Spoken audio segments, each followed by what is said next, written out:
हे पहा, आपल्याला लागणार आहे 2 बटाटे. अगदी 2 बटाट्यापासूनच ही रेसिपी बनणार आहे.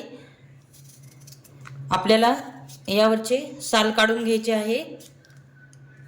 बटाटे अगोदरच धुवून घ्यायचे आहे.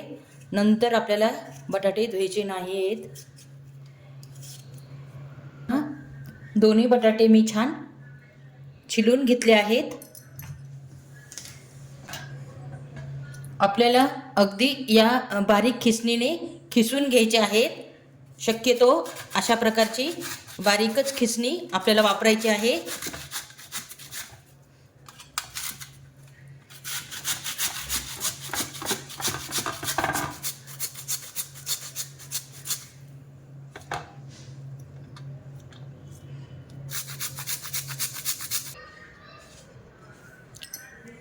हे पहा, आपला हा खीस रेडी झाला आहे.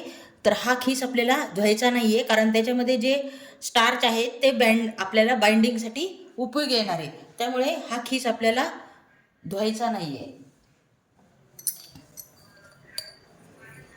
यामध्ये आपल्याला चवीनुसार मीठ घालायचे आहे. बारीक चिरून मिरच्या घालायच्या आहेत.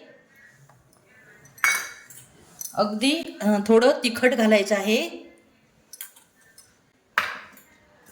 आणि कुट्टा हा ऑप्शनल आहे. तुम्ही घालू वाटला तर घाला, नाहीतर नाही घातला तरी जमेल.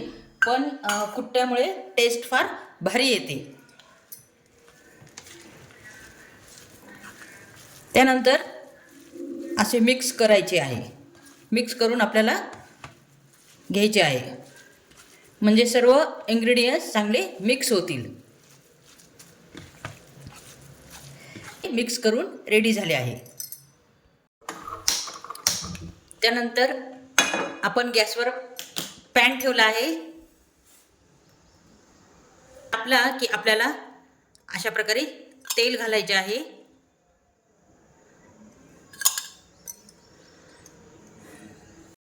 हे पहा, पॅन चांगला तापला आहे. आपण तेल घालून घेतले आहे. त्यानंतर आपण जे तयार केले आहे मिश्रण,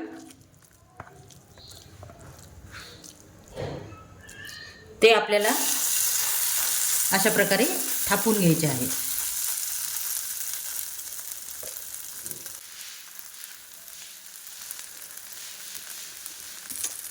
अगदी 2 बटाट्यापासून तयार होणारा हा पदार्थ आहे. अगदी सोपी रेसिपी आहे. जर एखाद्या वेळेस तुम्हाला साबुदाण्याची खिचडी किंवा थालीपीठ खायचा जर कंटाळा आला असेल, तर अशा प्रकारची रेसिपी तुम्ही करू शकता. हे पहा, साईडने आपण गोल येण्यासाठी असं करून घेणार आहोत. त्यामुळे याला गोल आकार येईल आपल्या.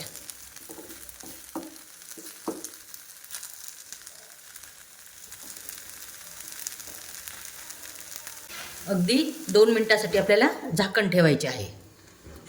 वरची साईड पूर्ण सुकली आहे. तर आपल्याला हे आता पलटून घ्यायचे आहे.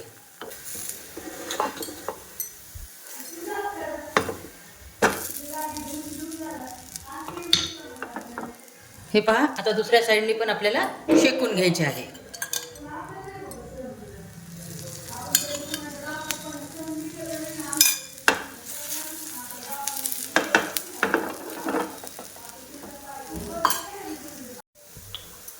हे पहा, आपले हे रेडी झाले आहे. आता मी हे काढून घेत आहे.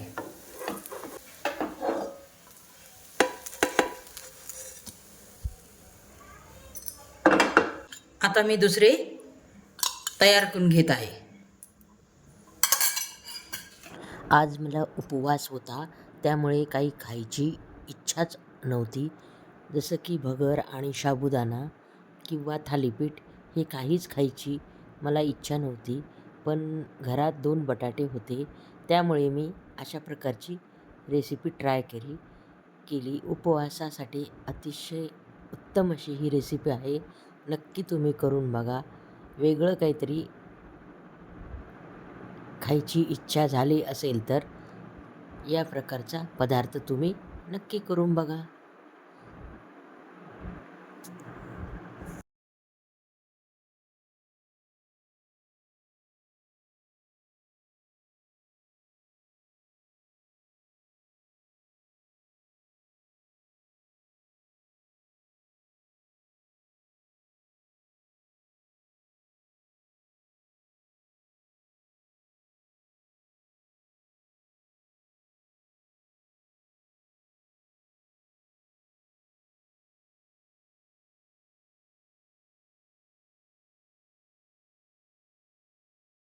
सारखंच आपल्याला 2 ते 5 मिनिटासाठी झाकण ठेवायचं आहे आणि गॅसची फ्लेम अगदी कमी करायची आहे, जेणेकरून हे खरपूस भाजल्या जातील. हे पहा 5 मिनिटं झाले आहेत. वरची साईड पूर्ण वाफरली गेली आहे. तर हे पण आपण पलटणार आहोत. हे पहा अशा प्रकारे दुसरी बाजू पण आपल्याला भाजून घ्यायची आहे. कोणत्याही प्रकारचा तामझाम नाही, काही नाही. अगदी 2 बटाटे जर घरामध्ये असले तरीही तुम्ही हा पदार्थ करू शकता आणि उपवासाला आपण हा पदार्थ करून खाऊ शकतो.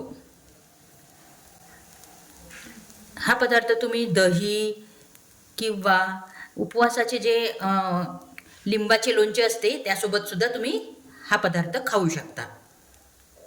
दुसरी भाजी पण शेकली गेली आहे. तर हे पण मी काढून घेत आहे. हे पहा अशा प्रकारे. हे पहा आपला रेडी झाले आहे उपवासाचा पदार्थ, की जो आपण उपवासाच्या लोणच्यासोबत सर्व करू शकतो. कशी वाटली तुम्हाला ही रेसिपी? ही रेसिपी जर तुम्हाला थोडीफार जरी आवडली असली तर लाईक आणि सबस्क्राईब करायला विसरू नका. आणि खूप मस्त अशी सोपी रेसिपी आहे. तुम्ही नक्की करून पहा, नक्की तुम्हाला आवडेल. काहीच तामझाम नाही. आणि तुम्ही केल्यानंतर मला कमेंट्स करा की कशी झाली म्हणून. हे पहा किती मस्त आहे. तुम्हाला रेसिपी आवडली असेल तर लाईक आणि सबस्क्राईब करायला विसरू नका. पुन्हा भेटू एका नवीन रेसिपीसोबत. तोपर्यंत नमस्कार.